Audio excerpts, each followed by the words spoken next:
അസ്സലാമു അലൈക്കും വറഹ്മത്തുള്ളാഹി ബിസ്മില്ലാ വൽഹംദുലില്ലാ. സ്നേഹ ബഹുമാനം നിറഞ്ഞ മുഅ്മിനീങ്ങളെ, കഴിഞ്ഞ ദിവസം ഒരു ഓപ്പൺ സ്റ്റേജ് പരിപാടിയിൽ ഒരു പ്രഭാഷണം നടത്തിയിരുന്നു. ഈ വർഷം ഹജ്ജിന് പോകുന്ന കുറച്ച് ഹാജിമാർ അവരോടുള്ള ചില ഓർമ്മപ്പെടുത്തലുകൾ നടത്തിയ ഒരു പ്രബുദ്ധമായ ഒരു സദസ്സായിരുന്നു. ആ സദസ്സിൽ ഹജ്ജിൻ്റെ പ്രാധാന്യം, ഹജ്ജിന് പോകുന്ന ആളുകൾ ശ്രദ്ധിക്കേണ്ടത്, ഹജ്ജിന് യാത്രയാക്കുന്ന ആളുകൾ ശ്രദ്ധിക്കേണ്ടത്, അതുപോലെ തന്നെ ഹജ്ജിന് ഏത് സമയത്താണ് നമ്മൾ പോവേണ്ടത്, ഹജ്ജും അതുപോലെ ഉംറ, സിയാറത്ത്, അതുമായി ബന്ധപ്പെട്ടെല്ലാം നമ്മൾ ശ്രദ്ധിക്കേണ്ട, അറിഞ്ഞിരിക്കേണ്ട പ്രധാനപ്പെട്ട ചില കാര്യങ്ങൾ സൂചിപ്പിച്ചുകൊണ്ടുള്ള ഒരു ഹജ്ജ് ക്ലാസ് നമ്മൾ എടുത്തിരുന്നു. അപ്പോൾ ഇൻഷാ അല്ലാഹ് അത് നിങ്ങളിലേക്കും എത്തിച്ചു തരുകയാണ്. ഒരുപാട് ആളുകൾ നമ്മുടെ കൂട്ടത്തിൽ നിന്നും ഈ വർഷം ഹജ്ജിന് പോകുന്ന ആളുകളുണ്ട്. അല്ലാഹു തആല എല്ലാവരുടെയും ഹജ്ജും ഉംറയും സിയാറത്തും മഖ്ബൂലും മബ്റൂറുമായി സ്വീകരിക്കുമാറാവട്ടെ. അപ്പോൾ ഇൻഷാ അല്ലാഹ് നമുക്ക് നേരെ ക്ലാസിൻ്റെ കുറച്ച് ഭാഗം ഒന്ന് കേട്ടാലോ? അല്ലാഹു തആല ഖബൂലാക്കട്ടെ, ആമീൻ. ഹജ്ജിന് പോകുന്നവരും പോവാൻ ആഗ്രഹിക്കുന്നവരും അറിഞ്ഞിരിക്കേണ്ട പ്രധാനപ്പെട്ട ചില കാര്യങ്ങളിൽ ഒന്നാമത്തേത് നീയത്ത് നന്നാക്കണം. നീയത്ത് നന്നാവണം, ലക്ഷ്യം നന്നാവണം. പലപ്പോഴും പലരെയും ഹജ്ജിനായിട്ട് ഉംറയിലേക്ക്, ഹജ്ജ് ഉംറ, പലരും ചോദിക്കാറുണ്ട്, ഉസ്താദേ ഹജ്ജും ഉംറയൊക്കെ ഒന്നാണോ? ഹജ്ജും ഉംറയും ഒന്നല്ല. ഹജ്ജ് നമുക്ക് നിർബന്ധമാണ്. ഇസ്ലാം കാര്യത്തിൽ ഹജ്ജ് നിർബന്ധമാണ്. അതുപോലെ ഉംറ, ഫർളായ ഉംറ.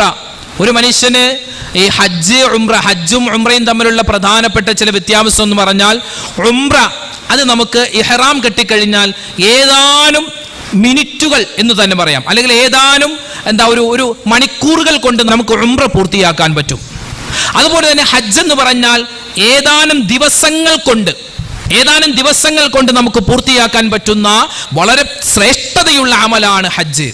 ഹജ്ജാണോ ഉംറയാണോ ശ്രേഷ്ഠത കൂടുതൽ? ഹജ്ജിന് തന്നെയാണ്. സത്യം പറഞ്ഞാൽ ആദ്യം എന്തിനു പോകണം? ഒന്ന് ഉംറക്ക് പോകണം.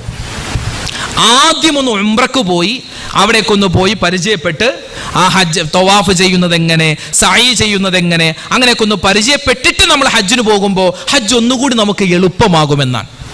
ചിലപ്പോൾ അങ്ങനെയല്ല, ചിലപ്പോൾ നമുക്ക് ആദ്യം ഹജ്ജിനായിരിക്കും കിട്ടുക. അങ്ങനെ പോയാലും കുഴപ്പമൊന്നുമില്ല. ഞാൻ എൻ്റെ ഒരു ഒപ്പീനിയൻ പറഞ്ഞു, അങ്ങനെ പോകുമ്പോൾ അത് വല്ലാത്തൊരു ഫീലിംഗ് ആണ്. ഇപ്പോൾ ഈ കൂട്ടത്തിൽ ഉംറക്ക് പോയ ആളുകളുണ്ടാകും, ചിലപ്പോൾ ഉംറക്ക് പോവാത്തവരുണ്ടാകും. എങ്ങനെയാണെങ്കിലും കുഴപ്പമൊന്നുമില്ല. നിങ്ങൾ ഹജ്ജ് ചെയ്യുമ്പോൾ ഇൻഷാ അല്ലാഹ് അവിടെ ചെല്ലുമ്പോൾ നിങ്ങൾക്ക് വേണ്ട നിർദ്ദേശങ്ങൾ നൽകാൻ അമീറന്മാരുണ്ടാകും. അപ്പോൾ എന്ത് സംശയം ഉണ്ടെങ്കിലും അമീറിനോട് ചോദിക്കണം. നമ്മളൊരു സംശയം വെച്ചിട്ട് ഒരു അമൽ ചെയ്യരുത്. അമീറിനോട് തന്നെയല്ല, നമ്മുടെ കൂടെയുള്ള ആളുകൾ, ഒരുപക്ഷെ 1-2 ഹജ്ജ് ചെയ്ത ആളുകളാവാം, അങ്ങനെ ആരെങ്കിലൊക്കെ ഉണ്ടെങ്കിൽ അവരോട് ചോദിക്കണം, ഇക്ക അങ്ങനെയാണോ ഇങ്ങനെയാണോ? ഇപ്പോൾ ഈ ഹജ്ജിന് പോകുന്ന ലക്ഷക്കണക്കിന് ആളുകൾ വരുന്ന ഒരു സംഗമമാണ് ഹജ്ജ്. ആ ഹജ്ജിന് വരുന്ന ഹാജിമാരൊക്കെ എല്ലാം എഴുതി പഠിച്ച് കാണാതെ പഠിച്ച് വരുന്ന ആളുകളൊന്നുമല്ല. അവരൊക്കെ അള്ളാഹു തവക്കുലാക്കി അങ്ങോട്ട് പോവുകയാണ്. പിന്നെ അവിടെ ചെല്ലുമ്പോൾ നമ്മൾ പഠിക്കും. അള്ളാഹു നമുക്കൊരു പഠനം തരും. അൽ ഹജ്ജു അത്തൗഫീഖ്. ഹജ്ജ് എന്ന് പറഞ്ഞാൽ അതൊരു തൗഫീഖാണ്. ചിലപ്പോൾ ഒന്നും അറിയില്ലായിരിക്കും. ഒരു അറബി അലിഫ് ബാഹു പോലും അറിയാത്ത ആളുകളായിരിക്കും. പക്ഷെ അവിടെ ചെല്ലുമ്പോൾ നമുക്ക് റാഹത്തായി ചെയ്യാൻ പറ്റും. അതിന് വേണ്ടത് പ്രധാനപ്പെട്ടത് നീയത്ത് നന്നാക്കണം. എൻ്റെ അയൽവാസി എല്ലാവരും ഹജ്ജിന് പോയി, എൻ്റെ കൂട്ടുകാരന്മാർ ഹജ്ജിന് പോയി, എൻ്റെ വാപ്പയും ഉമ്മയൊക്കെ ഹജ്ജ് ചെയ്തു, എൻ്റെ അനുജൻ ഹജ്ജ് ചെയ്തു, അത് ഇപ്പം ഞാനും ഹജ്ജ് ചെയ്യാതിരുന്നാൽ അത് നാണക്കേടാവില്ലേ എന്ന് വിചാരിച്ചായിരിക്കരുത് നമ്മൾ ഹജ്ജിന് പോവേണ്ടത്. എന്നെ ഒന്ന് ഹാജിയാരെന്ന് വിളിക്കണം. ഞാനിപ്പോൾ പള്ളിയുടെ പ്രസിഡന്റ് കയ്യിൽ, അപ്പം എല്ലാ പഴയ പ്രസിഡന്റുമാരെല്ലാം ഹാജിയാക്കന്മാരാണ്. ഞാൻ ഇനി എൻ്റെ പേരിൻ്റെ കൂടെ ഹാജി എന്നില്ലെങ്കിൽ അതൊരു നാണക്കേടല്ലേ എന്ന് വിചാരിച്ചായിരിക്കരുത് നമ്മൾ ഹജ്ജിന് പോവേണ്ടത്, അല്ലേ? അങ്ങനെ പോയാൽ നമ്മുടെ ഈ അധ്വാനവും എല്ലാം നഷ്ടമാകും. ഹജ്ജും ഉംറയും ആർക്ക് വേണ്ടിയാ? അള്ളാഹ്ക്ക് വേണ്ടി. അതുകൊണ്ട് നീയത്ത് പ്രധാനമാണ്. നീയത്ത് നന്നാവണം. ഇപ്പം ഞാൻ ചോദിക്കട്ടെ, ഈ ഇരിക്കുന്ന ഉമ്മമാർ, ഉപ്പമാർ, നമുക്ക് ഏകദേശം ഹജ്ജിൻ്റെ തീയതിയൊക്കെ കിട്ടിക്കഴിഞ്ഞു. നമ്മൾ നിലവിൽ ആരാണ്? ഹജ്ജ് ചെയ്യുന്നവരെ പോലെയാണ്. ഹജ്ജ് ചെയ്യുന്നവരെ പോലെയാണ്. ചിലപ്പോൾ 15-ാം തീയതി തൊട്ടാണ് ഇപ്പോൾ പോക്കൊക്കെ, പ്രൈവറ്റുകാരൊക്കെ പലരും പോയി തുടങ്ങി. അപ്പോൾ നമ്മൾ ഇപ്പോൾ ഉദാഹരണം പറഞ്ഞാൽ 15-ാം തീയതി ഫ്ലൈറ്റ് ഉണ്ട്. അപ്പം ആ ഫ്ലൈറ്റിന് നമ്മൾ കയറി പരിശുദ്ധമായ കഅബയിൽ എത്തിയിട്ടല്ല നമ്മൾ ഹാജിയാകുന്നത്. നിങ്ങൾക്ക് ഗവൺമെന്റിൽ നിന്നും ഈ പ്രാവശ്യത്തെ ഹജ്ജിന് കിട്ടിയിട്ടുണ്ട്, നമ്മുടെ പേരുണ്ട് എന്ന് അറിഞ്ഞ സമയം മുതൽ നിങ്ങൾ ആരാണ്? ഹാജിയാണ്, ഹജ്ജുമ്മയാണ്. അപ്പോൾ ഈ സമയത്തുള്ള പ്രവൃത്തിയൊക്കെ സൂക്ഷിക്കണം എന്നാണ് ആ പറഞ്ഞതിൻ്റെ അർത്ഥം. അപ്പോൾ നമ്മൾ നിസ്കരിക്കാൻ വേണ്ടി പള്ളിയിലേക്ക് ചെന്നു, ബാങ്ക് വിളിച്ചിട്ടില്ല. അപ്പോൾ നമ്മൾ ചെന്നു, ഉളുവൊക്കെ എടുത്തു. അപ്പോൾ ബാങ്ക് വിളിച്ചു. ബാങ്ക് വിളിച്ചു കഴിഞ്ഞ് നമ്മൾ 2 റക്അത്ത് സുന്നത്ത് നിസ്കരിച്ചു. ഇനി ഇഖാമത്ത് കൊടുക്കാൻ ഒരു 10 മിനിറ്റ് കൂടിയുണ്ട്. നമ്മൾ ആരാണ്? അള്ളാഹിൻ്റെ ഹബീബിൻ്റെ ഹദീസിൽ കാണാൻ അവൻ നിസ്കരിക്കുന്നവനെ പോലെയാണ്. അവൻ നിസ്കരിക്കുന്നവനെ, കാരണം അവൻ നിസ്കാരത്തെ പ്രതീക്ഷിക്കുകയാണ്. ഇനി 10 മിനിറ്റ് കൂടെ കഴിഞ്ഞാൽ ജമാഅത്ത് തുടങ്ങും, നിസ്കാരത്തിലേക്ക് പോവാം. അവൻ ആരാണ്? നിലവിൽ നിസ്കരിക്കുന്നവനെ പോലെയാണ്. ഇതുപോലെയാണ് ഹജ്ജ് നമ്മൾ ചെയ്യാൻ ഒരുങ്ങി നിൽക്കുകയാണ്. ഇനി ഡേറ്റ് എടുത്താൽ മതി, ഫ്ലൈറ്റ് കയറിയാൽ മതി, അവിടെ ചെന്നാൽ മതി, ഹജ്ജിന്റെ കാര്യങ്ങളൊക്കെ ആ സമയം ചെയ്താൽ മതി. അപ്പൊ നമ്മൾ ആരാണ്? നിലവിൽ ഹജ്ജിന് പോകുവാൻ ഉള്ള അവസരം കിട്ടിയെന്ന ആ ഒരു വിവരം അറിഞ്ഞതു മുതൽ നമ്മൾ ഹാജിയാണ്. അതുകൊണ്ട് നമ്മുടെ പ്രവൃത്തി, നമ്മുടെ വാക്ക്, നമ്മുടെ നോട്ടം എല്ലാം സൂക്ഷിക്കേണ്ട ഒരു സമയത്തിലൂടെയാണ് നിങ്ങളെല്ലാവരും പോയിക്കൊണ്ടിരിക്കുന്നത്. ബദർ യുദ്ധത്തിൽ പങ്കെടുത്ത സ്വഹാബിമാര് അല്ലേ, നമ്മൾ ഈ ബദരീങ്ങളുടെ പേര് പറയുമ്പോൾ നബിയിനാവ സയ്യിദിന മുഹമ്മദിൻ സ്വല്ലല്ലാഹു അലൈഹി വസല്ലം വ അബീ ബക്കറിൻ വ ഉമറ വ ഉസ്മാന വ അലിയിൻ വ ത്വൽഹത്ത റളിയല്ലാഹു അൻഹു, അങ്ങനെ അവരുടെ പേര് നമ്മൾ പറയാറുണ്ട്. അപ്പൊ ഇവിടെ നബി തങ്ങളുടെ പേര് കഴിഞ്ഞ അബൂബക്കർ സിദ്ദീഖ് തങ്ങളുടെ പേരുണ്ട്, ഉമർ ഇബ്നുൽ ഖത്താബ് റളിയല്ലാഹു അൻഹുവിന്റെ പേര് പറയും. അതുപോലെ മൂന്നാമതായി പറയുന്നത് ഉസ്മാൻ ഇബ്നു അഫ്ഫാൻ റളിയല്ലാഹു അൻഹുവിന്റെ പേരാണ്. സത്യത്തിൽ ഉസ്മാൻ ഇബ്നു അഫ്ഫാൻ റളിയല്ലാഹു അൻഹു ബദർ യുദ്ധത്തിൽ പങ്കെടുത്തിട്ടില്ല. അദ്ദേഹം ബദർ യുദ്ധത്തിന് വേണ്ടി വന്നു, യുദ്ധത്തിൽ പങ്കെടുക്കാൻ വേണ്ടി വന്നു. അപ്പോഴാണ് അദ്ദേഹത്തിന്റെ ഭാര്യ, ഉസ്മാൻ തങ്ങളുടെ ഭാര്യ, നബി തങ്ങളുടെ മോളാകുന്ന റുഖിയ ബീവി റളിയല്ലാഹു അൻഹ സുഖമില്ലാതെ വീട്ടിൽ കഴിയുകയാണെന്ന് അറിഞ്ഞു. നബി തങ്ങൾ ഉസ്മാൻ ഇബ്നു അഫ്ഫാൻ തങ്ങളെ വിളിച്ചിട്ട് പറഞ്ഞു, നിങ്ങൾ വീട്ടിലേക്ക് പോയിക്കോ, നിങ്ങളുടെ ഭാര്യയ്ക്ക് വേണ്ട കാര്യങ്ങളൊക്കെ ചെയ്തു കൊടുക്കുക എന്ന് പറഞ്ഞു. അപ്പൊ നിലവിൽ അദ്ദേഹം യുദ്ധത്തിന് വേണ്ടി വന്ന ആളാണ്, പക്ഷെ യുദ്ധം ചെയ്യാൻ പറ്റിയില്ല. എന്നാലും അദ്ദേഹം ആരായി? ബദർ യുദ്ധത്തിൽ പങ്കെടുത്ത സ്വഹാബിയായി മാറി. ഇതുപോലെ ഹജ്ജ് നിങ്ങൾ ചെയ്തിട്ടില്ല, നിങ്ങൾ ഹറം ഇപ്പൊ കണ്ടിട്ടില്ല, നിങ്ങൾ തവാഫ് ചെയ്തിട്ടില്ല, സഅയ് ചെയ്തിട്ടില്ല, അറഫയിൽ നിന്നിട്ടില്ല, പക്ഷെ ഇപ്പോഴും നിങ്ങൾ ആരാണ്? ഹാജിയാണ്. അല്ലാഹു തആല നമുക്കൊക്കെ ഖൈർ നൽകട്ടെ. ഞാൻ ഒരു കാര്യം പറയും, അതായത് ഇപ്പോൾ നമുക്ക് ഡേറ്റ് കിട്ടിയിട്ടുണ്ട്. ഇപ്പോൾ ഈ ഒരു സമയത്തിന്റെ ഇടയിൽ, അതായത് പരിശുദ്ധമായ കഅബ കാണുന്നതിന്റെ ഇടയിൽ നമുക്ക് നാട്ടിൽ നിന്നും നമ്മൾ പുറപ്പെട്ടിട്ടോ അല്ലെങ്കിൽ പുറപ്പെടാതെയോ നമ്മൾ ഹറമിൽ എത്തുന്നതിന് മുമ്പെങ്ങാനും മരണപ്പെട്ടു പോയാൽ അവനും ഹാജിയാണെന്നാണ് കിതാബുകളിൽ കാണുന്നത്. അല്ലാഹു തആല നമുക്ക് ആഫിയത്തുള്ള ആരോഗ്യമുള്ള ദീർഘായുസ് തന്ന് വിശുദ്ധമായ ഹജ്ജ് ഉംറയൊക്കെ ചെയ്ത് റാഹത്തായി നാട്ടിലേക്ക് മടങ്ങി വരാനുള്ള തൗഫീഖ് തരുമാറാവട്ടെ. ആമീൻ യാ റബ്ബൽ ആലമീൻ. അൽ ഹുജ്ജാജു വൽ ഉമ്മാറു വഫ്ദുല്ലാഹി അസ്സ വജല്ല. ഹജ്ജ് ചെയ്യുന്ന ആളുകൾ, ഉംറ ചെയ്യുന്ന ആളുകൾ അവരാരാണ്? അള്ളാഹുവിന്റെ സംഘമാണ്, അള്ളാഹുവിന്റെ പ്രതിനിധിയാണ്, അള്ളാഹുവിന്റെ അതിഥികളാണ്. അപ്പോൾ ഹജ്ജിന് വേണ്ടി പോകുമ്പോൾ നമ്മുടെ അള്ളാഹിന്റെ വിളിക്ക് ഉത്തരം നൽകി പോവുകയാണ്. അപ്പൊ എന്താ ചെയ്യേണ്ടത്? ഈ സമയത്തൊക്കെ നമ്മൾ ചെയ്യേണ്ടത് പൊരുത്തം ചോദിക്കലാണ്. വെറുതെ ഒരു പൊരുത്തം ചോദിക്കലാവരുത്. അവിടെ ചെന്ന് മനസ്സറിഞ്ഞങ്ങോട്ട് പറയണം. എന്നോട് ഒരാൾ പറഞ്ഞിട്ടുണ്ട്, ഞാൻ അയാളെ തിരുത്തി. ഇപ്പോഴല്ല, 2-3 വർഷങ്ങൾക്ക് മുമ്പ് ഹജ്ജിന്റെ സീസൺ ആയപ്പോൾ ഇങ്ങനെ സംസാരിക്കുന്നതിൻ്റെ പറഞ്ഞു, ഉസ്താദ് അറിഞ്ഞില്ലേ ഇന്നാളിഞ്ഞ ആള് അയാൾ ഹജ്ജിന് പോവുക. ഞാൻ വീട്ടിൽ ചെന്ന് ദുആ ചെയ്തായിരുന്നു. അവനെ എൻ്റെ അടുക്കൽ വന്നിട്ട് എന്നോട് പൊരുത്തം ചോദിച്ചു. ഞാൻ കൊടുത്തു ഉസ്താദെ, ഞാൻ അവന് പൊരുത്തൊന്നും കൊടുത്തില്ല. അവൻ അങ്ങനെ കൊടുക്കാൻ പറ്റില്ലല്ലോ. എന്തൊരു വാശി വൈരാഗ്യമൊക്കെ സ്വാഭാവികമാണ്, മനുഷ്യനാണ് ഉണ്ടാവാം. പക്ഷേ ഒരാൾ ഹജ്ജിന് പോകുന്നു എന്ന് പറഞ്ഞ് നമ്മുടെ അടുക്കൽ വന്ന് അയാൾ എത്ര വലിയ തെറ്റ് ചെയ്ത ആളാണെങ്കിലും, നമുക്ക് എത്ര പൊറുക്കാൻ പറ്റാത്ത തെറ്റാണെങ്കിലും അയാൾ ചെയ്തത് എങ്കിൽ അയാൾ നമ്മളോട് പറയുന്നു, ഞാൻ ഹജ്ജിന് പോകുന്നു, എന്നോട് ഞാൻ ചെയ്തിട്ടുള്ള കാര്യങ്ങൾ എന്നോട് പൊരുത്തപ്പെട്ട് തരണമെന്ന് പറഞ്ഞാൽ പൊരുത്തം കൊടുക്കേണ്ട ബാധ്യത നമുക്കുണ്ടെന്നാണ്. മാത്രമല്ല പൊരുത്തം ചോദിക്കേണ്ട ബാധ്യത നമുക്കുണ്ട്. ചില ആൾക്കാർ ഹജ്ജ് കഴിഞ്ഞ് വരട്ടെ, അപ്പോൾ സംസം വെള്ളവും കാരൊക്കെ ആയിട്ട് പോയി കാണാം. പറ്റൂല, അങ്ങനെയല്ല. കാരണം നമ്മൾ പോയി തിരിച്ചു വരുന്നവരെ അയാൾ ഉണ്ടാകുമോ എന്ന് നമുക്കറിയില്ല. ഇനി നമ്മൾ പോയി തിരിച്ചു വരുമോ എന്നറിയില്ല. അതുകൊണ്ട് ആരോടൊക്കെ എന്തൊക്കെ പറഞ്ഞിട്ട് പോയിട്ടുണ്ടോ എല്ലാവരോടും പൊരുത്തം ചോദിക്കുക. ഇനിയിപ്പോൾ നമുക്കറിയില്ല, അയാളുടെ നമ്പർ കയ്യിലുണ്ട്, അയാൾ എവിടെയാണെന്ന് നേരിട്ട് കാണാൻ പറ്റൂല എങ്കിൽ വോയിസ് വിടുക, ഒന്നും വിളിക്കുക, അല്ലെങ്കിൽ വോയിസ് വിടുക. ഞാൻ പ്രാവശ്യം ഹജ്ജിനൊക്കെ പോവാണ്, അപ്പോൾ അന്നൊക്കെ പറഞ്ഞത് എനിക്ക് വലിയ വിഷമമുണ്ട്, അപ്പോൾ ഇൻഷാ അല്ലാഹ് പൊരുത്തപ്പെട്ട് തരണം, ഞാൻ പൊരുത്തം ചോദിക്കുകയാണ് എന്നൊക്കെ പറഞ്ഞ് നല്ല രൂപത്തിൽ പൊരുത്തം, അല്ലാതെ വെറുതെ ഒരു പേരിന് പൊരുത്തം ചോദിക്കലായി മാറരുത്. ഈ കൂട്ടത്തിൽ കടങ്ങളുള്ള ആരെങ്കിലും ഉണ്ടെങ്കിൽ, കടക്കാരായ ആളുകൾ ആരെങ്കിലും ഉണ്ടെങ്കിൽ ആദ്യം ചെയ്യേണ്ടത് എന്താ അല്ലേ? നമുക്ക് കിതാബുകളിൽ കാണാം, ഒരാൾക്ക് ഒരു 5 ലക്ഷം രൂപ കയ്യിലുണ്ട്, 5 ലക്ഷം രൂപ കയ്യിലുണ്ട്, അയാൾക്കൊരു 4 ലക്ഷം അല്ലെങ്കിൽ 3 ലക്ഷം രൂപ കടവുമുണ്ട്. അപ്പം ഇയാൾ എന്താ ചെയ്യേണ്ടത്? ഇയാളുടെ പ്രധാനപ്പെട്ട ഒരു കർമ്മം എന്ന് പറഞ്ഞാൽ ആ കടം വീട്ടലാണ്. പക്ഷെ ഇയാൾക്ക് ഭയങ്കരമായ ആഗ്രഹം, എനിക്കൊന്ന് ഹജ്ജിന് പോകണം. അപ്പം എന്താ ചെയ്യേണ്ടത്? ആർക്കാണോ നമ്മൾ പൈസ കൊടുക്കാനുള്ളത് അയാളുടെ അടുക്കൽ ചെല്ലണം. എന്നിട്ട് പറയണം, എനിക്ക് ഒരു ഹജ്ജിന് പോകാൻ ഈ പ്രാവശ്യം ആഗ്രഹമുണ്ട്, അതിനുള്ള പേപ്പർ വർക്കൊക്കെ റെഡിയായിക്കൊണ്ടിരിക്കുകയാണ്, ഞാൻ ഹജ്ജിന് പോയിക്കോട്ടെ, ഹജ്ജിന് പോയി വന്നിട്ട് നിങ്ങളുടെ കടം വീട്ടിയാൽ മതിയോ എന്ന് അയാളോട് അനുവാദം ചോദിക്കണമെന്നാണ്. അയാൾ പറയും, അപ്പം നിങ്ങൾ പോയിട്ട് വാ, ആൾക്ക് സമാധാനം ഉണ്ടെങ്കിൽ സാവകാശം ചെയ്യാം എന്ന് പറഞ്ഞാൽ പോകാം. കാരണം കടം ഹജ്ജ് ചിലപ്പോൾ നമുക്ക് ആ അമലുകൾ സ്വീകാര്യത കുറയാൻ സാധ്യതയുണ്ട്. നബി സല്ലല്ലാഹു അലൈഹി വസല്ലമ തങ്ങൾ വരെ, നബി തങ്ങൾ സല്ലല്ലാഹു അലൈഹി വസല്ലം ഒരു മയ്യത്ത് വന്നാൽ ആദ്യം ചോദിക്കും, ഇയാൾക്ക് കടമുണ്ടോ? ഉണ്ട് എങ്കിൽ ഓടിപ്പോയി വീട്ടിയിട്ട് വാ, എന്നിട്ട് വേണം മയ്യത്ത് നിസ്കരിക്കാൻ. അപ്പോൾ ഇത് ഏത് കർമ്മവും, ഇപ്പോൾ നമ്മുടെ നിസ്കാരം, നോമ്പ്, അതൊക്കെ നമ്മൾ ചെയ്യുന്നുണ്ട്, അല്ലാഹു തആല സ്വീകരിക്കും. പക്ഷേ നമുക്കൊരു കടമുണ്ടെങ്കിൽ ആ കടം വീട്ടാനുള്ള മാർഗം തുറന്നു കിട്ടാൻ അള്ളാഹിനോട് ദുആരക്കണം. മാത്രമല്ല, എപ്പോഴാണോ പൈസ വരുന്നത് അപ്പം തന്നെ നമ്മൾ കടം വീട്ടിയിരിക്കണം. പ്രത്യേകിച്ച് ഹജ്ജിന്റെ ആ ഒരു ഇതെന്ന് പറഞ്ഞാൽ എല്ലാ ഹക്കിടപാടുകളും തീർത്തിട്ട് വേണം ഹജ്ജിന് പോവാനെന്നാണ്.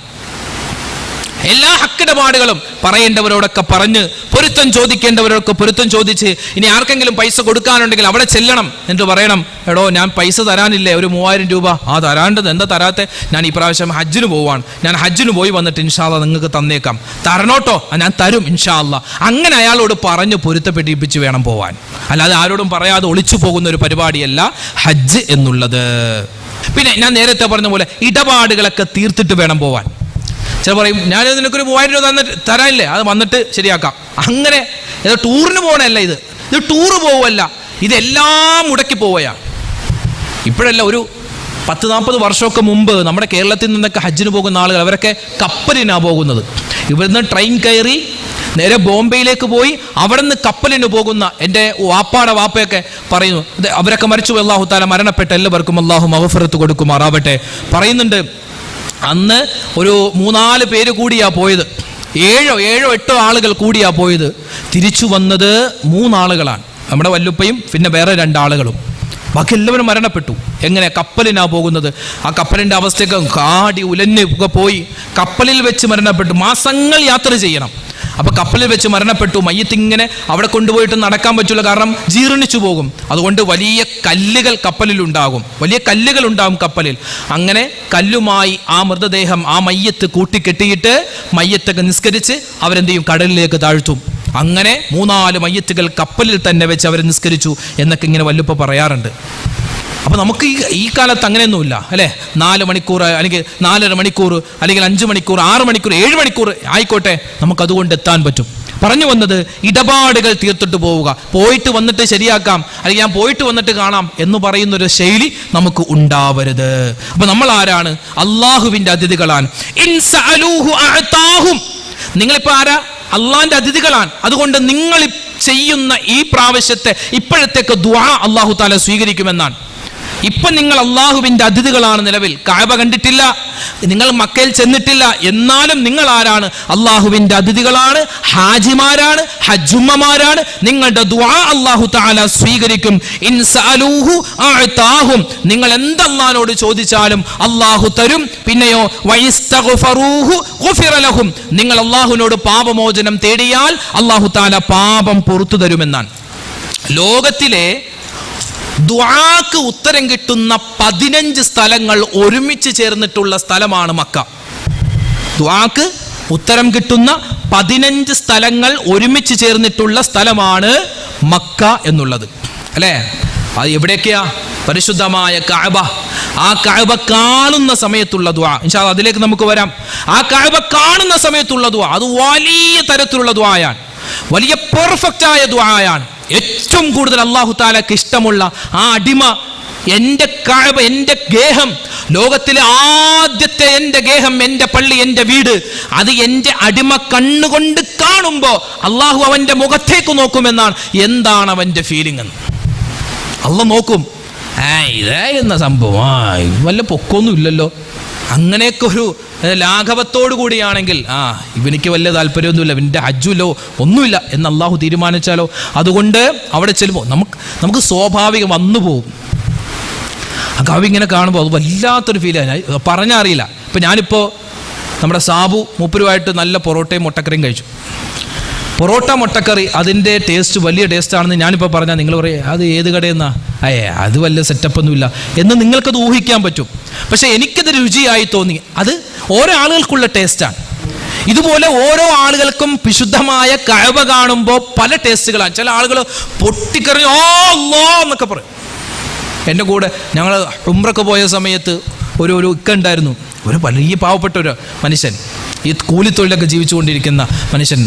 അപ്പോൾ നമ്മളൊക്കെ ഇങ്ങനെ റൂമിൽ നിന്നിറങ്ങി ഇഹ്റാം വസ്ത്രമൊക്കെ ധരിച്ച് റൂമിൽ നിന്ന് ഇറങ്ങിയിട്ട് നമ്മളിങ്ങനെ നമ്മുടെ അമീറിൻ്റെ പുറകെ ഇങ്ങനെ പോകും, തല ഇങ്ങനെ താഴ്ത്തിയാണ് പോവുക. അങ്ങനെ പോയി ഒരു ലിഫ്റ്റ് ഇതുണ്ട്, എക്സലേറ്റർ ഉണ്ട്, അതിലൂടെ ഇങ്ങനെ നമ്മൾ താഴേക്ക് ഇറങ്ങി. അപ്പോൾ പറയും എല്ലാവരും തല ഇങ്ങനെ താഴ്ത്തി വെച്ചോ. അന്നിങ്ങനെ പോയി പിന്നെ നമ്മൾ മത്താഫ്, ആ തോവാഫ് ചെയ്യുന്ന സ്ഥലത്തേക്ക് ഇങ്ങനെ ചെല്ലുമ്പോൾ ഇനി കണ്ണ് തുറന്നു എന്ന് പറയുമ്പോൾ ഇങ്ങനെ നോക്കിയിട്ട് അത് വല്ലാത്ത ഫീലിംഗ് ആണ്. അല്ലാഹു തആല ആ ഒരു അവസരം ഉപയോഗപ്പെടുത്താനുള്ള തൗഫീക്ക് നമുക്ക് തന്ന് അനുഗ്രഹിക്കുമാറാവട്ടെ. അപ്പോൾ എല്ലാവരും ചോദിക്കും, അപ്പം എന്താ ചെയ്യേണ്ട ദുആ? ഒരുപാട് ഏത് ദുആയും ചെയ്യാം, നമുക്ക് ഏത് ദുആയും ചെയ്യാം. പല ഉസ്താദുമാരും പല ദുആയും പറയും, പല ദിക്റുകളുണ്ട്, പല തസ്ബീഹുകളൊക്കെ ഉണ്ട്. നമ്മുടെ മനസ്സിൽ വരുന്ന ഏതൊക്കെ ദുആയുണ്ട് അതൊക്കെ പറയാം. എൻ്റെ ഒരു ഒപ്പീനിയൻ എന്ന് പറഞ്ഞാൽ ആദ്യം നമ്മൾ ദ്വാരക്കേണ്ട ഒരു ദുആ, റബ്ബനാ ആതിനാ ഫിദ്ദുനിയാ ഹസനതൻ വഫിൽ ആഖിറതി ഹസനതൻ വഖിനാ അദാബന്നാർ. എല്ലാം ഉണ്ട് അതിനകത്ത്. ദുന്യാവും ആഖിറവും ഖബറും മഹ്ശറയും നമ്മുടെ പൈസയും നമ്മുടെ കുടുംബവും നമ്മുടെ കച്ചവടവും എല്ലാം അത് ആ ദുആയിലുണ്ട്. ഒന്ന് പറഞ്ഞേ, റബ്ബനാ ആതിനാ ഫിദ്ദുനിയാ ഹസനതൻ വഫിൽ ആഖിറതി ഹസനതൻ വഖിനാ അദാബന്നാർ. ആ ദുആ അറിയാലോ? അത് അറിയാത്തവരുണ്ട്, അപ്പോൾ മനപ്പാടമാക്കിക്കോ. വല്ലാത്തൊരു ദുആയാണ്. അത് കഴിഞ്ഞിട്ട് ദ്വാരക്കണം. അത് കഴിഞ്ഞിട്ട് എന്താ ദ്വാരക്കണം? അല്ലാഹുവേ, ഞാൻ ഇനി ചെയ്യുന്ന എൻ്റെ എല്ലാ ദുആകളും നീ സ്വീകരിക്കണേന്ന് ഒരൊറ്റ ദുആ. പിന്നെ നമ്മൾ രക്ഷപ്പെട്ടില്ലേ? അല്ലാഹുവേ, ഞാൻ ഇനി ചെയ്യുന്ന എൻ്റെ എല്ലാ ദുആകളും നീ സ്വീകരിക്കണേ. അല്ലാഹുവേ, ഇതെൻ്റെ അവസാനത്തെ ഹജ്ജാക്കല്ലേ, ഇതെൻ്റെ അവസാനത്തെ കഅബ കാണലാക്കല്ലേ. ആദ്യം തന്നെ പഠിച്ചോനെ, ആ ഫ്ലാറ്റ് വാങ്ങാൻ, അവിടുത്തെ സ്ഥലം വാങ്ങാൻ കാക്കനാണ് ഞാൻ പൈസ ടോക്കൺ കൊടുത്തിട്ട് ഒന്ന് സെറ്റാക്കണേ. അതൊന്നും അല്ല ദ്വാരക്കൻ. ദുന്യാവ് അപ്പോൾ ഒന്നും പറയരുത്. ദുന്യാവല്ല നമുക്കവിടെ വേണ്ടത്, ആഖിറമാ വേണ്ടത്. ഒന്ന് റബ്ബനാ ആതിനാ ഫിദ്ദുനിയാ ഹസനതൻ വഫിൽ ആഖിറതി ഹസനതൻ വഖിനാ അദാബന്നാർ. അത് നമുക്ക് പറയാം. ഏതൊക്കെ ദുആ, ഒരുപാട് ദുആയുണ്ട്, ഏത് ദുആ വേണമെങ്കിലും പറയാം. പക്ഷേ ഇതൊക്കെ വളരെയധികം നമ്മൾ ഓർത്തിരിക്കേണ്ട ദുആ. അല്ലാഹ്, എൻ്റെ ഇനിയുള്ള ദുആ നീ എല്ലാം സ്വീകരിക്കണം. അപ്പോൾ നമ്മൾ രക്ഷപ്പെട്ടു. നമ്മൾ ഏത് ദുആ ചെയ്താലും അല്ലാഹു തആല കബൂലാക്കും. ഇതെൻ്റെ അവസാനത്തെ വരവാക്കല്ലേ അല്ലാ, ഇനിയും എനിക്ക് കഅബ കാണാൻ വരണം, നാട്ടിലേക്ക് പോയാലും ഇനി എനിക്ക് വരണം, അതിനുള്ള തൗഫീക്ക് തരണേ. പിന്നെ എൻ്റെ ആഖിബത്ത് നന്നാക്കണേ, എൻ്റെ അമലുകൾ സ്വീകരിക്കണേ, എൻ്റെ ദുന്യാവും ആഖിറവും വിജയിപ്പിക്കണേ. ഏത് ദുആയും നമുക്ക് ചെയ്യാം. മൻ ഖറജ മിൻ ബൈതിഹി ഹജ്ജൻ ഔ മുഅ്തമിറ, ഒരാൾ ഹജ്ജിന് വേണ്ടി ഉംറയ്ക്ക് വേണ്ടി തൻ്റെ വീട്ടിൽ നിന്നും പുറപ്പെട്ടു, എന്നിട്ടോ ഫമാത, അവൻ മരണപ്പെട്ടു. ഒരു അറബി മാസിക, 7-8 വർഷം മുമ്പ് ഞാൻ വായിച്ച ഒരു അറബി മാസികയിൽ വന്നൊരു വാർത്ത. എന്താ അറബി മാസികയിൽ? അതായത് ആ വർഷത്തെ ഹജ്ജിന് വേണ്ടി ആദ്യത്തെ ഫ്ലൈറ്റ് വിശുദ്ധമായ ജിദ്ദ എയർപോർട്ടിൽ ഇറങ്ങി. ആദ്യത്തെ ഫ്ലൈറ്റാണ്. അപ്പോൾ അതിൽ ഒരു ഉമ്മ, വയസ്സായ ഒരു ഉമ്മ, ആ വർഷത്തെ ഹജ്ജിന് വേണ്ടി ആദ്യത്തെ ഫ്ലൈറ്റിൽ വന്ന ആ ഉമ്മ, അവർ എയർപോർട്ടിൽ ഫ്ലൈറ്റിൽ നിന്ന് ഇറങ്ങി, അതിൻ്റെ എല്ലാ പേപ്പർ വർക്കുകളൊക്കെ കഴിഞ്ഞു. അവരിങ്ങനെ ഇറങ്ങിയിട്ട് എയർപോർട്ടിൽ തൻ്റെ ലഗേജുകൾ അതിങ്ങനെ ഉന്തിക്കൊണ്ട് തള്ളിക്കൊണ്ട് വന്നു. ബസ്സിലേക്ക് കയറ്റാൻ വേണ്ടി ഇങ്ങനെ വരുന്ന സമയത്ത് അവർ വിശുദ്ധമായ കിബില എവിടെയാണെന്ന് കൂടെയുള്ളവരോട് ചോദിച്ചു. അവർ ഫോൺ നോക്കുക എവിടെയാണ് ഇങ്ങനെയൊക്കെ ബില. അവരങ്ങോട്ട് തിരിഞ്ഞു വന്നു, അല്ലാഹു അക്ബർ കൈകെട്ടി നേരെ സുജൂദിലേക്ക് പോയി, അവിടെ അങ്ങോട്ട് മരണപ്പെട്ടു. കൂടുതലുള്ള ആളുകൾ ഭയങ്കര പേടിച്ചുപോയി. കുറേ ആളുകൾ പറഞ്ഞു, അയ്യോ ഇവരെന്ത് നിർഭാഗ്യയാണ്, കാരണം ഹജ്ജിനായി വന്നവരാണ്, എന്നിട്ട് കാബ കാണാതെ മരിച്ചല്ലോ, അയ്യോ വലിയ കഷ്ടമായി എന്നൊക്കെ പല ചർച്ചകളായി. അവിടെ ഇവർ ഭാഗ്യം കെട്ടവരാണെന്നൊക്കെ പറയാൻ തുടങ്ങി. പക്ഷേ അവിടെ നമുക്ക് പറയാനുള്ളത് ഹജ്ജിന് വരുന്ന ആളുകൾ, ഹജ്ജിന് പോകുന്ന ആളുകൾ മൂന്ന് രൂപത്തിലാണ്. അതായത് വഅദ്ദിം ഫിന്നാസി ബിൽ ഹജ്ജ്, അള്ളാഹുവിന്റെ വിശുദ്ധമായ ഖുർആൻ പറയുന്നു എന്ത്? വഅദ്ദിം ഫിന്നാസി ബിൽ ഹജ്ജ്. ഇബ്രാഹിം നബിയോട് അള്ളാഹു തആല പറയുകയാണ്, നിങ്ങൾ വിളിക്കുക നബിയെ, കേൾപ്പിക്കുന്നവൻ ഞാനാണ്. ഇബ്രാഹിം നബി അലൈഹിസ്സലാം കാബയുടെ പണിയൊക്കെ പൂർത്തിയാക്കിയിട്ട് ഇങ്ങനെ ഹജ്ജിന് വേണ്ടി വിളിക്കുകയാണ് ജനങ്ങളെ. ആ സമയത്ത് ഇബ്രാഹിം നബിയോടൊപ്പം തന്നെ 2 ആളുകൾ കൂടി വേറെ ജനങ്ങളെ വിളിച്ചു എന്നാണ്. ഇബ്രാഹിം നബി അലൈഹിസ്സലാത്തു വസ്സലാം ഹജ്ജിന് വേണ്ടി ജനങ്ങളെ വിളിച്ചു. ആ രൂപത്തിൽ അപ്പം തന്നെ വേറെ 2 ആളുകൾ ഇബ്രാഹിം നബിയുടെ വലതുഭാഗത്തും ഇടതുഭാഗത്തും നിന്നിട്ട് ജനങ്ങളെ ഹജ്ജിനായി ക്ഷണിച്ചു എന്നാണ്. വലതുഭാഗത്തുണ്ടായിരുന്നത് മഹാനായ അസ്രായീൽ അലൈഹിസ്സലാത്തു വസ്സലാമാണ്. ഇടതുഭാഗത്തുണ്ടായിരുന്നത് ശപിക്കപ്പെട്ട പിശാച് ശൈത്വാൻ ഇബ്ലീസ് ലഅനത്തുല്ലാഹി അലൈഹിയാണ്. അപ്പൊ ഇബ്രാഹിം നബി അലൈഹിസ്സലാത്തു വസ്സലാമിന്റെ ഹജ്ജിന്റെ വിളിയാളം, ആ വിളിയാളം കേട്ട ആളുകൾ അവര് നല്ല രൂപത്തിൽ ഹലാലായ പൈസ കൊണ്ട് നല്ല രൂപത്തിൽ ഹജ്ജിന് പോകും, ഹജ്ജെല്ലാം റാഹത്തായി നിർവഹിക്കും, എന്നിട്ട് നാട്ടിലേക്ക് തിരിച്ചു വരും, എന്നിട്ടോ നല്ല ജീവിതം നയിക്കുന്നവരാണ് ഇബ്രാഹിം നബി അലൈഹിസ്സലാത്തു വസ്സലാമിന്റെ വിളി കേട്ട് ഹജ്ജിന് പോകുന്ന ഹജ്ജുമ്മമാർ. രണ്ടാമത് വിളിച്ചതാരാ? മഹാനായ അസ്രായീൽ അലൈഹിസ്സലാത്തു വസ്സലാമാൻ. അസ്രായീൽ എന്ന മലക്കിന്റെ വിളി കേട്ടിട്ട് ഹജ്ജിന് പോകുന്ന ആളുകൾ അവർ ഒന്നുകിൽ വീട്ടിൽ നിന്നും ഹജ്ജിനായിട്ട് ഇറങ്ങുമ്പോ, അല്ലെങ്കിൽ പരിശുദ്ധമായ ആ ഹജ്ജിന്റെ കർമ്മത്തിന്റെ ഇടയിൽ, അല്ലെങ്കിൽ ഹജ്ജിന്റെ കർമ്മം പൂർത്തീകരിച്ച് നാട്ടിലേക്ക് വരുന്നതിന് മുമ്പ് അവർ മരണപ്പെട്ടു പോകും. അങ്ങനെയുള്ള ആളുകളാണ്. മൂന്നാമത്തേതോ ശൈത്വാന്റെ വിളി കേട്ട് പോകുന്നവരാണ്. അവരോ ഹജ്ജിന് പോകും. ഹറാമായ പൈസ കൊണ്ട്, പലിശക്കെടുത്ത പൈസ കൊണ്ടായിരിക്കാം പോകുന്നത്, അല്ലെങ്കിൽ വഞ്ചിച്ച പൈസ കൊണ്ടായിരിക്കും ഹജ്ജിന് പോകുന്നത്. അവരവിടെ ഹജ്ജൊക്കെ ചെയ്യും, എന്നിട്ട് നാട്ടിലേക്ക് വന്ന് വലിയ വീരവാദം, ഞങ്ങൾ അങ്ങനെ പോയി ഇങ്ങനെ പോയി, ഞാൻ അത്ര ഇങ്ങനെ ചെയ്തു എന്നൊക്കെ പറയും. എന്നിട്ടോ പഴയതിനേക്കാൾ വീണ്ടും മോശമായ ജീവിതം നയിക്കും. ഈ മൂന്ന് വിഭാഗം ആളുകളെ പറ്റി കിതാബിൽ കാണാം. ആദ്യത്തെ 2 ആളുകളുടെ ഹജ്ജ് അല്ലാഹു തആല മഖ്ബൂലും മബ്റൂറുമായി സ്വീകരിക്കുന്നതാണ്. ആരുടെയൊക്കെ? ഇബ്രാഹിം നബിയുടെയും മഹാനായ അസ്രായീൽ അലൈഹിസ്സലാത്തു വസ്സലാമിന്റെയും. അപ്പൊ ആ ഗണത്തിലാണ് ഈ ഉമ്മ പെട്ടത്. നമ്മുടെ നാട്ടിൽ നിന്നും എത്രയോ ആളുകൾ അല്ലെ, കഴിഞ്ഞ വർഷം തന്നെ എൻ്റെ നാട്ടിൽ ഹജ്ജിനായിട്ട് പോവാൻ എല്ലാ സാധനങ്ങളൊക്കെ ഒരുക്കി വെച്ച ഒരു ഉമ്മ അവർ മരണപ്പെട്ടു. ഹജ്ജിന് പോകുന്നതിൻ്റെ മുമ്പ് വലിയൊരു അസുഖം വന്നു, ഹോസ്പിറ്റലിൽ കൊണ്ടുപോയി ICUവിൽ കയറ്റി, അതിൽ കഴിഞ്ഞ് വെന്റിലേറ്ററിൽ കയറ്റി സീരിയസ് ആയി അവർ മരണപ്പെട്ടു പോയി. അവർക്കും അല്ലാഹു തആല ഹജ്ജിൻ്റെ പ്രതിഫലം കൊടുക്കുമെന്നാണ്. അപ്പോൾ പറഞ്ഞു വന്നത്, നിങ്ങൾ നിലവിൽ ഹാജിമാരാണ്, നിങ്ങളുടെ ദുആ അല്ലാഹു തആല സ്വീകരിക്കും. അതുകൊണ്ട് ദുആ ചെയ്തോണം. എന്ത്? പടച്ചവനെ, ഹജ്ജിനായി കിട്ടിയിട്ടുണ്ട്, നിന്റെ അതിഥികളായി ഞങ്ങൾ വരികയാണ്, നീ സ്വീകരിക്കണേ അല്ലാ, നീ കബൂലാക്കണേ അല്ലാ എന്ന് എപ്പോഴും നമ്മൾ ദുആ ചെയ്തുകൊണ്ടിരിക്കണം. മാത്രമല്ല ഖൈറായ നിലയിൽ അവിടെ എത്താനും, അവിടെ എല്ലാ കർമ്മങ്ങളും റാഹത്തായി, മനസ്സിന് റാഹത്തായി ചെയ്യാനും അല്ലാഹുവെ തൗഫീക്ക് തരണേ എന്ന് ഇപ്പോഴേ നമ്മൾ ദുആ ചെയ്യണം. ഇനി ഹജ്ജിന് പോകുമ്പോൾ സന്തോഷത്തോടെ ഹജ്ജിന് പോകണം. പല ആളുകൾക്ക് ഇപ്പോഴും ദുഃഖം, അയ്യോ ഈ 30 ദിവസം 40 ദിവസം കെട്ടിയോളെ വിട്ട് നിൽക്കണ്ടേ, മക്കളെ വിട്ട് നിൽക്കണ്ടേ, കച്ചവടം ആര് നോക്കും, ഭായിമാരാണ് കടയിലുള്ള, അവന്മാരെ ഏൽപ്പിച്ചിട്ട് പോകാൻ പറ്റുമോ, ഇപ്പോഴും ഭയങ്കര ടെൻഷനാണ്. ഒരിക്കലും ദുഃഖത്തിൽ പോവരുത്, സങ്കടത്തിൽ ഹജ്ജിന് പോവരുത്. സങ്കടപ്പെട്ട് ദുഃഖപ്പെട്ട് പ്രയാസപ്പെട്ട് പകുതി മനസ്സോടെ ഈ വർഷം കിട്ടണ്ടായിരുന്നു, അടുത്ത വർഷമെങ്കിലും കിട്ടിയെങ്കിൽ ഒന്നൊന്ന് സെറ്റായി, ഇത് പെട്ടെന്ന് കിട്ടിയോണ്ടേ ഒരു അങ്ങനെയൊക്കെ തോന്നുന്ന ആളുകളുണ്ടെങ്കിൽ എന്താ അവരൊക്കെ പറയുക. എത്രയോ ആളുകൾ ആഗ്രഹിച്ച് കിട്ടാത്ത ആളുകളുണ്ട്. അള്ളാഹു നമുക്ക് തന്നില്ലേ.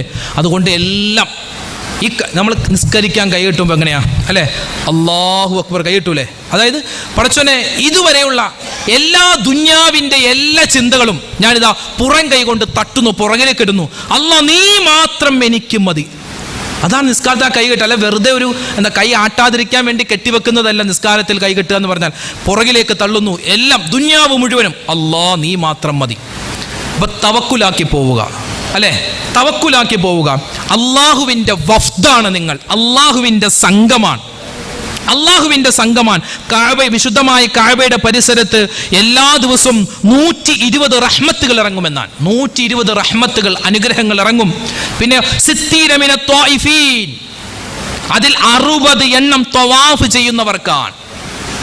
നിങ്ങളിപ്പോൾ ചെല്ലുമ്പോൾ ഉടൻ തന്നെ ഹജ്ജിൻ്റെ പ്രവർത്തനത്തിലേക്കല്ല, അത് ദുൽഹിജ്ജ മാസത്തിൻ്റെ ആ പ്രധാനപ്പെട്ട ചില ദിവസങ്ങൾ, ആ ദിവസങ്ങളിലാണ്, അതായത് ദുൽഹിജ്ജ 8, 9, 10 ദിവസങ്ങളിലൊക്കെയാണ് ഹജ്ജിൻ്റെ പ്രധാനപ്പെട്ട ആ ഒരു പ്രവൃത്തികൾ നടക്കുന്നത്. ഈ കൂട്ടത്തിൽ മദീനയിലേക്ക് പോകുന്നവരാണോ അതോ നേരെ മക്കത്തേക്കാണോ? നേരെ മക്കത്തിലേക്ക്, അല്ലേ? നേരെ മക്കയിലേക്ക് പോകുന്നവരാണ്. അപ്പോൾ ചെല്ലുമ്പോൾ തന്നെ ഹജ്ജല്ല, നിങ്ങൾക്ക് ഉംറ ചെയ്യാം. അതുപോലെ തന്നെ നിസ്കരിക്കാൻ വേണ്ടി നിങ്ങൾ ഹറമുകളിലേക്കൊക്കെ പോകുന്ന സമയത്ത് പരമാവധി ഹറമിൽ തന്നെ പോയി നിസ്കരിക്കാൻ ശ്രമിക്കുക. പിന്നെ നമ്മുടെ ഹോട്ടലും റൂമൊക്കെ ദൂരെയാണെങ്കിൽ പിന്നെ പലരും ചെയ്യാറുള്ളത് ലുഹറിന് പോകുന്നു, പിന്നെ അസർ കഴിഞ്ഞ് വരുന്നു, അങ്ങനെയൊക്കെ പല ഷെഡ്യൂളുകളായിട്ടൊക്കെ പോവാം. അതെന്താണ് നിങ്ങളുടെ സൗകര്യം വെച്ച് ചെയ്യുക. എപ്പോൾ പോയാലും നിസ്കരിച്ച് മാത്രം പോരരുത്. എന്ത് ചെയ്യണം? തവാഫ് കൂടി ചെയ്യണം. തവാഫ് കൂടി ചെയ്യണം. അത് വലിയ പുണ്യമാണ്, വലിയ പുണ്യമാണ്. നമ്മൾ പള്ളിയിൽ നിസ്കരിക്കാൻ വേണ്ടി പോകും, അല്ലേ? നിസ്കരിക്കാൻ പോകുമ്പോൾ 2 റക്അത്ത് സുന്നത്ത് നിസ്കരിക്കാറുണ്ട്. തഹിയ്യത്ത് നിസ്കാരം എന്ന് പറയും. പള്ളി കയറിയ ഉടൻ തന്നെ ഇരിക്കുന്നതിന് മുമ്പ് 2 റക്അത്ത് സുന്നത്ത് നിസ്കരിക്കുക. തഹിയ്യത്ത് എന്ന് പറഞ്ഞാൽ അതിൻ്റെ അർത്ഥം കാണിക്ക വെക്കുക എന്നാണ്. ഒരാളെ കാണാൻ വേണ്ടി നമ്മൾ പോകുമ്പോൾ, അതിഥിയായി നമ്മൾ പോകുമ്പോൾ എന്തെങ്കിലും സാധനങ്ങൾ കൊടുക്കൂലേ? അല്ലെങ്കിൽ രാജാവിനെ കാണാൻ പോകുന്നു, നമ്മൾ എന്തെങ്കിലും ഒരു കാണിക്ക കൊടുക്കും. പണ്ടൊക്കെ കാണിക്ക കൊടുക്കും, എന്തെങ്കിലും ഒരു സമ്മാനം കൊടുക്കും. ഇതുപോലെ അള്ളാഹ്ക്ക് കൊടുക്കുന്ന ഒരു സമ്മാനമാണ് 2 റക്അത്ത് സുന്നത്ത് നിസ്കാരം. ഇതുപോലെ പരിശുദ്ധമായ ഹറമിൽ ചെന്നാൽ നമുക്ക് അള്ളാഹ്ക്ക് കൊടുക്കാനുള്ള സമ്മാനം അത് ത്വവാഫാണെന്ന് മുത്തുനബി മുഹമ്മദ് മുസ്തഫ സല്ലല്ലാഹു. കാലുവേദനയാണ്, മടിയാ, ഉറക്കം, അതൊക്കെ വെച്ചിട്ട് ഒരിക്കലും, അതൊക്കെ പറഞ്ഞിട്ട് ഒരിക്കലും നമ്മൾ എന്ത് ചെയ്യരുത്? ത്വവാഫ് ചെയ്യാതിരിക്കരുത്. നമ്മൾ ഒരിക്കലും സുഖിക്കാൻ പോകുന്ന ആളുകളല്ല. നിങ്ങളൊക്കെ മനസ്സിലുണ്ട് നല്ല ത്യാഗമാണ്. ഞാൻ നേരത്തെ പറഞ്ഞല്ലോ, വെറുതെ വയസ്സന്മാരാകുന്ന സമയത്തേക്കുള്ള ഒരു ഇബാദത്തായിട്ട് ഒരിക്കലും ഇസ്ലാം പരിചയപ്പെടുത്തിയിട്ടില്ല ഹജ്ജിനെ. പോയ ആളുകൾ തന്നെ എത്രയോ പ്രാവശ്യം, ഉസ്താദേ നിങ്ങൾ എപ്പോൾ പ്രസംഗിക്കാൻ പോയാലും ഏത് ഹജ്ജ് ക്ലാസ്സിന് പോയാലും ആദ്യം പറയേണ്ടത് അവിടുത്തെ യുവാക്കളെ പിടിച്ചിരുത്തിയിട്ടാവണം. എന്ത്? മക്കളെ ഇപ്പം വേണമെങ്കിൽ പോയിക്കോ. കാരണം ഒരുപക്ഷെ നമ്മൾ അവിടെ ചെല്ലുമ്പോൾ ഒരു 10-40 വയസ്സൊക്കെ കഴിഞ്ഞാൽ പിന്നെ ശരീരത്തിന് ജോയിൻറ്റുകൾക്ക്, ഇന്നത്തെ കാലത്ത്, പണ്ടത്തെ ഉപ്പമാരും ഉമ്മമാരൊക്കെ എന്താ വലിയ ആരോഗ്യമായിരുന്നു. പക്ഷേ ഇന്നൊക്കെയോ നമുക്ക് വലിയ നമ്മുടെ ഭക്ഷണക്രമം, നമ്മുടെ കാലാവസ്ഥയൊക്കെ കൊണ്ട് പലപ്പോഴും നമുക്ക് അസ്വസ്ഥതകൾ, രോഗങ്ങളൊക്കെ ഉണ്ടാകും. അതുകൊണ്ട് ആരോഗ്യമുള്ള സമയത്ത്, ആ യുവത്വമുള്ള സമയത്ത് പോകാൻ പറ്റിയാൽ ഏറ്റവും ഹൈറാണ്. എന്ന് വെച്ചാൽ വയസ്സന്മാർക്ക് പോകാൻ പാടില്ല എന്നല്ലേ പറഞ്ഞതിൻ്റെ അർത്ഥം. നമുക്ക് എപ്പോഴാണെങ്കിലും പോകണം, എപ്പോഴാണെങ്കിലും പോകാൻ ഏറ്റവും നല്ല സമയം അത് യുവത്വത്തിൻ്റെ സമയമാണ്. ഇപ്പോൾ ഇരിക്കുന്ന ഉമ്മമാർ, വാപ്പമാർ, അവർ എന്ത് ചെയ്യുക? നിങ്ങൾ ഹജ്ജിന് പോയി കഴിഞ്ഞ് നിങ്ങൾ എന്ത് ചെയ്യുക? നിങ്ങളുടെ മക്കളെ ഹജ്ജിന് വിടാനുള്ള, അല്ലെങ്കിൽ മരുമക്കളെ ഹജ്ജിന് വിടാനുള്ള ഒരു സന്നദ്ധ പ്രകടിപ്പിക്കണം. അവരോടൊന്ന് പറയുകയെങ്കിലും ചെയ്യണം, ഒന്ന് പറയുകയെങ്കിലും ചെയ്യണം. കാരണം ഹജ്ജ് ചെയ്താൽ ലാ ഫഖ്റ എന്ന, പിന്നെ ദാരിദ്ര്യം പേടിക്കേണ്ട, ഒന്നുമില്ലാത്ത അവസ്ഥ പടച്ചോൻ തരൂല്ല. എന്തെങ്കിലും നമ്മുടെ കയ്യിൽ പിടിവള്ളിയായിട്ട് അല്ലാഹു തആല തരുമെന്നാണ്. അതുകൊണ്ട് നിങ്ങൾ അവിടെ ചെല്ലുമ്പോൾ കിട്ടുന്ന സമയത്തൊക്കെ ത്വവാഫ് ചെയ്യുക. അള്ളാഹുവിന്റെ 120 റഹ്മത്തുകളിൽ 60 എണ്ണം ത്വവാഫ് ചെയ്യുന്നവർക്കാണ്. ബാക്കി അതിൽപ്പെട്ട 40 എണ്ണം അവിടെ നിസ്കരിക്കുന്നവർക്കാണ്. നമുക്ക് മത്താഫിൽ തന്നെ അതായത് ഈ വട്ടം കറങ്ങൂലേ, നമ്മൾ ത്വവാഫ് ചെയ്യൂലേ, ആ ത്വവാഫ് ചെയ്യുന്ന സ്ഥലത്തിന് പറയുന്ന പേരാണ് മത്താഫ്. ആ മത്താഫില് നമ്മൾ എന്താ പറ്റുമെങ്കിൽ അവിടെ നമ്മൾ നിസ്കരിക്കുക. ഇല്ലെങ്കിൽ ആ ഹറമിൻ്റെ പള്ളികൾ വിശാലമായ പള്ളിയുണ്ട്. എവിടെ നിസ്കരിച്ചാലും അള്ളാഹുവിൻ്റെ റഹ്മത്ത് 40 എണ്ണം നമുക്ക് കിട്ടിക്കൊണ്ടിരിക്കുന്നതാണ്. പിന്നെയോ വെറുതെ കാബ ഇങ്ങനെ നോക്കിയിരിക്കുക. നമുക്ക് ഏകദേശം അവിടെ പള്ളിയിൽ ഇരിക്കുമ്പോൾ 1-ാം നിലയാണെങ്കിലും 2-ാം നിലയാണെങ്കിലും കാബ കാണാൻ പറ്റും. അപ്പോൾ കഅബ കാണാൻ പറ്റുന്ന സ്ഥലത്ത് പോയി വെറുതെ ഇങ്ങനെ നോക്കിയിരിക്കുക. പരിശുദ്ധമായ കഅബ, ലോകത്തിലെ എല്ലാ പ്രവാചകന്മാരും സ്പർശിച്ച ഗേഹമാണ് കഅബ. നമുക്ക് എത്ര പ്രവാചകന്മാരുടെ പേരറിയാം? ആദം നബി, ഇദ്രീസ് നബി, നൂഹ് നബി, പിന്നെ നബി സല്ലല്ലാഹു അലൈഹി വസല്ലം, അല്ലേ? 1,24,000-ഓളം വരുന്ന പ്രവാചകന്മാരുണ്ട്. എല്ലാവരും സ്പർശിച്ച, എല്ലാവരും ചുംബിച്ച ഹജറുൽ അസ്വദ് ഉൾപ്പെടെയുള്ള ആ വിശാലമായ ആ കഅബ, ആ കഅബ വെറുതെ ഇങ്ങനെ നോക്കിയിരിക്കുക, അല്ലെ? കഅബ നോക്കിയാൽ പുണ്യമാണ്. നമ്മുടെ ഉമ്മച്ചിയുടെ മുഖത്തേക്ക് വെറുതെ ഇങ്ങനെ നോക്കിയാൽ അതിനും പ്രതിഫലമാണ്. അതുപോലെ വിശുദ്ധമായ ഖുർആൻ എടുത്ത് ഇങ്ങനെ തുറന്നു നോക്കിയാൽ അതിനും പ്രതിഫലമാണ്. അപ്പോൾ വിശുദ്ധമായ കഅബ കാണാൻ വേണ്ടി നിങ്ങൾ പോവുകയാണ്. അപ്പോൾ ഹജ്ജ് എന്താവണം? മഖ്ബൂലാവണം, മബ്റൂറാവണം. എന്താണ് മഖ്ബൂൽ, എന്താണ് മബ്റൂർ? നമ്മളൊക്കെ ദുആ ചെയ്യുമ്പോൾ അല്ലെ, ഹജ്ജ് ഉംറയൊക്കെ മഖ്ബൂലും മബ്റൂറും ആവാൻ ദുആ ചെയ്യണേ. എന്താണ് മഖ്ബൂൽ, എന്താണ് മബ്റൂർ എന്ന് അറിയുണ്ടാവില്ല പലർക്കും. കേട്ടോ, എന്താണെന്ന് പഠിച്ചോ. ഹജ്ജ് മഖ്ബൂൽ എന്ന് പറഞ്ഞാൽ യാത്രയുടെ മാനദണ്ഡങ്ങൾ ശരിയാക്കലാണ്, പാലിക്കലാണ്. അതിലൊന്നാമത്തേത് ഹലാലായ പൈസ കൊണ്ടാവണം ഹജ്ജിന് പോവേണ്ടത്. ലോട്ടറി പൈസ കൊണ്ടോ, ലോട്ടറി അടിച്ച പൈസ കൊണ്ടോ, പലിശക്കെടുത്ത പൈസ കൊണ്ടോ, പറ്റിച്ച് ചതിച്ച് പിടിച്ചു പറിച്ച് കൊള്ളലാഭം ഉണ്ടാക്കിയ പൈസ കൊണ്ട് ഹജ്ജിന് പോയിട്ട് ഒരു കാര്യമില്ല. വെറുതെ വീട്ടിരുന്നാ മതി, ഒരു കാര്യവുമില്ല. ഹജ്ജിന് ഉംറക്ക് പോകുന്നവർ അവർ വീട്ടിൽ നിന്ന് ഇറങ്ങുമ്പോൾ തന്നെ, നിങ്ങൾ 15-ാം തീയതി 18-ാം തീയതി അല്ലെങ്കിൽ 30-ാം തീയതി എപ്പോഴാണോ പോകുന്നത്, ആ ടൈമിൽ നിങ്ങൾ വീട്ടിൽ നിന്ന് ഇറങ്ങുന്ന സമയത്ത് എന്താ സംഭവിക്കുക? അള്ളാഹുവിന്റെ റസൂല് പറയുന്നു, യൻസിലുൽ മലായികത്തു ഇലസ്സമാ, നിങ്ങളുടെ വീടിന്റെ പരിസരത്ത് റഹ്മത്തിന്റെ മലക്കുകൾ വരും. എന്നിട്ടോ ഫയഫ്റഹൂന ഫയർഫഊന അസ്വാതഹും, അവരുടെ ശബ്ദം അവർ ഇങ്ങനെ ഉയർത്തും. മലക്കുകൾ ഇങ്ങനെ ഉറക്കെ പറയും, ലബ്ബൈക വസഅദൈക, സ്വാഗതം സ്വാഗതം, ബാ, അള്ളാഹുവിന്റെ ഉത്തരം നിങ്ങൾ, അള്ളാഹു താല നിങ്ങൾക്ക് ഉത്തരം തന്നിരിക്കുന്നു, അള്ളാഹു താല നിങ്ങളുടെ ഹജ്ജ് സ്വീകരിച്ചിരിക്കുന്നു. ഹജ്ജ് ചെയ്യുന്നതിന് മുമ്പ് തന്നെ മലക്കുകൾ പറയും, നിങ്ങളുടെ ഹജ്ജ് അള്ളാഹു സ്വീകരിച്ചിരിക്കുന്നു. കാരണം ഹജ്ജുക മഖ്ബൂൽ. കാരണം എന്താ ഹജ്ജ് സ്വീകരിക്കാനുള്ള കാരണം? മൽബസുക ഹലാൽ വമത്അമുക ഹലാൽ വമശ്റബുക ഹലാൽ ലബ്ബൈക വസഅദൈക, നിങ്ങൾ കഴിക്കുന്ന ഭക്ഷണം ഹലാലാണ്, നിങ്ങളുടെ വസ്ത്രം ഹലാലാണ്, നിങ്ങളുടെ വെള്ളം ഹലാലാണ്. അതുകൊണ്ട് നിങ്ങളുടെ ഹജ്ജ് അല്ലാഹു തആല സ്വീകരിച്ചിരിക്കുന്നു. ഒന്നാമത്തെ മാനദണ്ഡം ഹജ്ജിന് പോകുന്ന പൈസ അത് പ്യുവർ ഹലാലായിരിക്കണം. രണ്ടാമത്തത്, ഇനി ഹലാൽ അല്ലെങ്കിലോ, ഹലാലല്ല, പലിശ പൈസ കൊണ്ടാ ഹജ്ജിന് പോകുന്നതെങ്കിലോ, ഹജ്ജിനായിട്ട് വീട്ടിൽ നിന്ന് ഇറങ്ങുന്നതിന് മുമ്പ് മലക്കുകൾ വന്നിട്ട് പോകും, എന്തിനാ പോകുന്നത്, എന്തിനാ വെറുതെ ആരോഗ്യം കളയുന്നത്? ലാ ലബ്ബൈക വലാ സഅദൈക, നിങ്ങൾക്ക് ഒരു തരത്തിലുള്ള ഉത്തരവും അല്ലാഹു തആല നൽകുന്നില്ല. കാരണം നിങ്ങളുടെ വസ്ത്രം ഹറാമാണ്, നിങ്ങൾ കഴിക്കുന്ന ഭക്ഷണം ഹറാമാണ്. പലിശ പൈസ എടുത്തിട്ടല്ലേ, അല്ലേ? അതുപോലെ ലോട്ടറി പൈസ അല്ലേ, കൊള്ളലാഭം കൊണ്ടല്ലേ ഈ തിന്നുന്നത് കുടിക്കുന്നത്. അതുകൊണ്ട് നിങ്ങളുടെ ഹജ്ജ് അല്ലാഹു വേണ്ട, നിങ്ങൾക്ക് അല്ലാഹു തആല അതിന് ഉത്തരം നൽകുന്നില്ല എന്ന് മലക്കുകൾ പറയുമെന്നാണ്. അല്ലാഹു കാത്തുരക്ഷിക്കുമാറാവട്ടെ, ആമീൻ. ഇനി മബ്റൂർ ആവണം. എന്താ മബ്റൂർ എന്ന് പറഞ്ഞാൽ? ഗുണമുള്ള ഹജ്ജ് ആവണം. നമ്മളൊക്കെ പോകുന്നു, ഹജ്ജിന് വേണ്ടി പോകുന്നു, എല്ലാ ഹജ്ജിന്റെ കർമ്മങ്ങളൊക്കെ കഴിഞ്ഞ് നാട്ടിലേക്ക് തിരിച്ചു വരുന്നു. 1-2 ദിവസമൊന്നും കുഴപ്പമില്ല. പിന്നെ 2-3 ദിവസം കഴിയുമ്പോൾ പിന്നെ അങ്ങോട്ട് പഴയ ആ ഇബിലീസ് അങ്ങോട്ട് വന്നിട്ട് അങ്ങോട്ട് ഹാലങ്ങോട്ട് മാറും. ഒരിക്കലും ഉണ്ടാവരുത്, അല്ലേ? നിസ്കാരം കറക്റ്റ് ആവണം, നിസ്കാരം കറക്റ്റ് ആവണം. പിന്നെ ഹലാലും ഹറാമും സൂക്ഷിക്കണം. വിനയം വേണം, ക്ഷമ വേണം, അഹങ്കാരം പാടില്ല, പഴയ തെറ്റുകൾ ആവർത്തിക്കാനും പാടില്ല. എങ്കിൽ ഹജ്ജ് മഖ്ബൂലാകും, പിന്നെ മബ്റൂറുമാകും. പിന്നെയോ പ്രധാനപ്പെട്ട മറ്റൊരു കാര്യമാണ് ശാരീരികമായ മാനസികമായ ശുദ്ധി വേണം.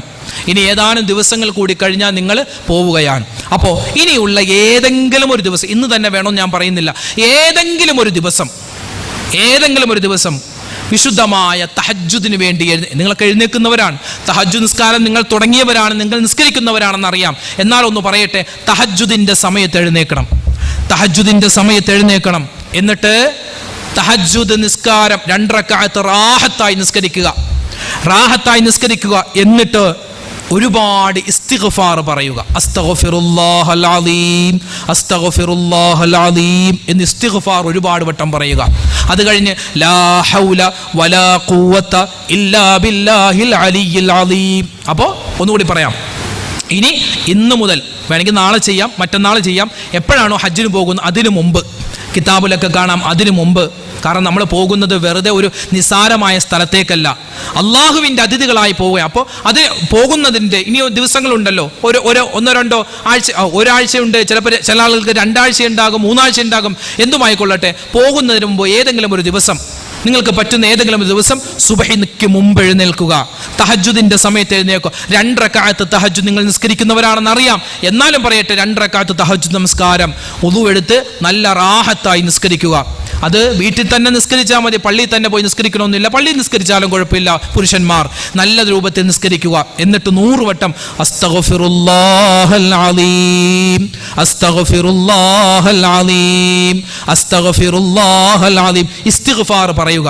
അപ്പോൾ ഇസ്തിഗ്ഫാർ, ഈ 100 ഇസ്തിഗ്ഫാർ പറയുമ്പോ നിങ്ങൾ പ്രായപൂർത്തിയായത് മുതൽ, വകതിരിവ് വെച്ചത് മുതൽ, അന്ന് മുതൽ പടച്ചവനെ ഞാൻ നിന്നോട് ഒരുപാട് തെറ്റ് ചെയ്തിട്ടുണ്ട്, ഒരുപാട് മോഷണം നടത്തിയിട്ടുണ്ട്, ഒരുപാട് തെറി പറഞ്ഞിട്ടുണ്ട്, ഒരുപാട് ഹറാമ് കണ്ടിട്ടുണ്ട്, ഹറാമ് ചെയ്തിട്ടുണ്ട്, ഹറാമ് പറഞ്ഞിട്ടുണ്ട്, ഹറാമിലേക്ക് പോയിട്ടുണ്ട്. അതെല്ലാം മനസ്സിൽ വരണം.